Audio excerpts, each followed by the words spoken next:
अस्सलाम वालेकुम नाजरीन, आप देख रहे हैं अलर्ट पाकिस्तान। तो जैसा कि नाजरीन जानते हैं आप, हाफ़िज़ साद हुसैन रिज़वी साहब की आज लाहौर हाई कोर्ट में पेशी है। तो ये इंतहाई अहम पेशी है। इस पेशी में इंशाअल्लाह अज़्ज़ा वजल हाफ़िज़ साद हुसैन रिज़वी साहब की रिहाई का फ़ैसला हो जाएगा। और दूसरी ख़बर ये कि हज़रत अल्लामा मौलाना डॉक्टर आसिफ़ जलाली साहब ने भी ये ऐलान कर दिया है कि हम हाफ़िज़ साद हुसैन रिज़वी साहब के साथ हैं।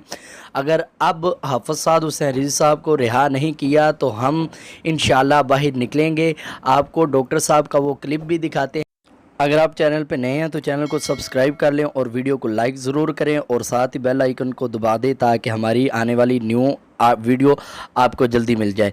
तो नाज़रीन, आप जानते हैं बुरहान अज़ीम ने भी ये फ़ैसला दिया है कि हमें हाफ़िज़ साद हुसैन रिज़वी साहब से मुलाकात नहीं करने दे रही। ये इंतहाई अफसोसनाक बात है नाज़रीन। और ये हुकूमत इस वक्त इंशाअल्लाह ये ज़लीलो ख्वार होगी। इस वक्त हुकूमत फुल डर चुकी है हाफ़िज़ साद हुसैन रिज़वी से कि जब हमने हाफ़िज़ साद हुसैन रिज़वी साहब को रिहा किया तो क्या मामला होगा। ये तो आपको तब पता चलेगा जब आप हमारे कायदे मोहतरम हज़रत अल्लामा मौलाना हाफ़िज़ साद हुसैन रिज़वी साहब को रिहा करेंगे।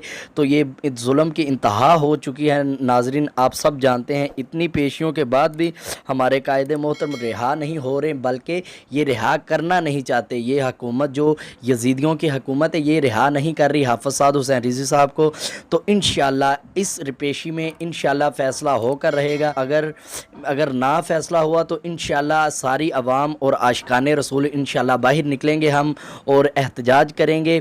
अगर मरकज़ की तरफ से भी ऐलान ना हुआ तो इंशाअल्लाह हम कुछ ऐसा काम करेंगे जो कि हमारी इस तहरीक को भी नुकसान ना हो और कायदे मोहतरम भी बाहर आ जाएँ। तो इंशाअल्लाह उम्मीद है कि हमारे कायदे मोहतरम इंशाअल्लाह इस पेशी में हाफ़िज़ साद हुसैन रिज़वी साहब रिहा होंगे। और आप सब दुआ भी करें कि अल्लाह पाक इन ज़ालमों से, इन हुकूमत से हमें निजात अता फ़रमाए। तो नाज़रीन, आप वो जलाली साहब का वीडियो क्लिप देखें जिसमें इन्होंने ऐलान किया है। फराज के